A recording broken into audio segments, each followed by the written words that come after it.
All right, so everyone and their mom basically just wants to do lengthened and stretch biased exercises. But the problem with this is that people don't really seem to understand that resistance is the biggest player of any player that we have available to us that determines the outcome of any exercise. So a great example of this is with the biceps. People are now saying, okay, we should load the biceps in a more stretched position at the bottom, and what they end up doing is this kind of curl that looks like this. But what they don't realize is as soon as they initiate motion of the forearm in the forward direction, the load and where the load is applied is actually twice the distance to the shoulder as it is to the elbow. So if your goal is to load the elbow and yet you're doing a motion that looks like you're doing some kind of freaking contortionist act like this, you're picking an exercise which is completely unstable relative to just the traditional modalities that may be less loaded in a stretch, but as a consequence of their increased stability and demand on the tissues you're actually trying to train are actually more substantial in terms of their stimulus relative to the outcome that you're going to be achieving with that.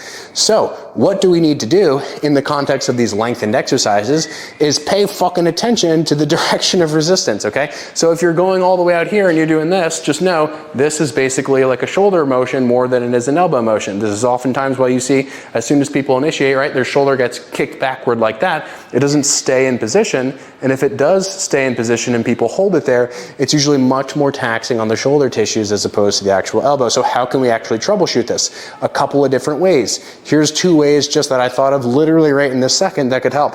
If you're using a cable stack, go to the other side of the stack and basically get into that same position, maybe slightly wider, and use the other side of the stack as a support. Now, because this happens to be a machine that is super awesome and amazing in terms of having this thing available, you can pull this thing out and you can say, okay, let me do that same exact thing. Arm all the way behind my body.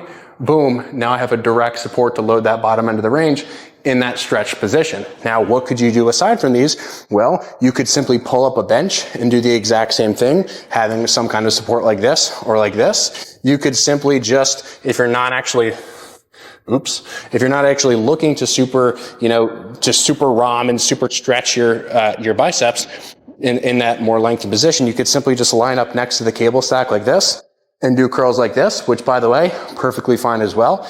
And if you're looking to do, curls with dumbbells or similar implements, you can achieve those same positions. You just have to make sure that you have something behind the back of the elbow as you're doing the curl. So a great example of this, if I come over here and I move the camera right about there, and I come back and I do, a dumbbell curl like so.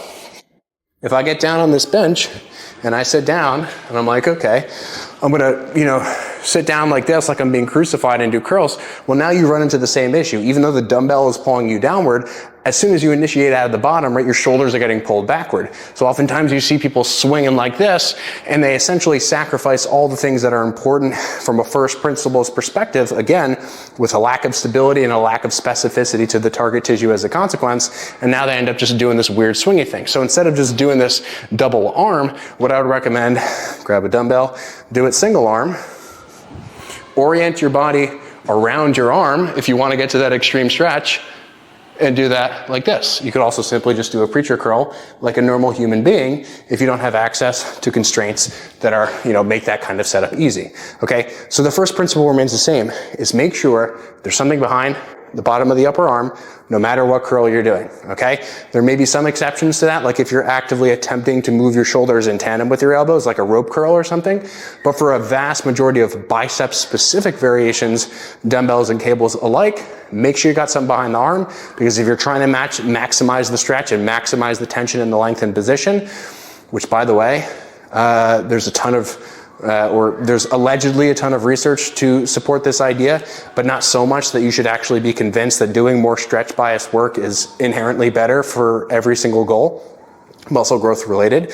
But as an aside, or putting that aside, make sure you got some behind the upper arm so that you can stabilize the arm, so that you can just perform your curls with stability, with appropriate load, and with something that is actually scalable in terms of its magnitude of stimulus over time. If you like this video and you want to learn more from me, please consider enrolling in my online anatomy and biomechanics course. The course contains over 15 hours specifically dedicated to improving your understanding of anatomy and physics and how it applies to lifting weights. Over 3,000 students have enrolled in this course and have reported back that it's the most easy to digest material that doesn't include any sort of boring textbook lecture that you might normally find in a typical college curriculum. So if you want to improve your ability to lift and as a consequence grow muscle muscle more easily and reduce your pain in the gym, check out the link in the description.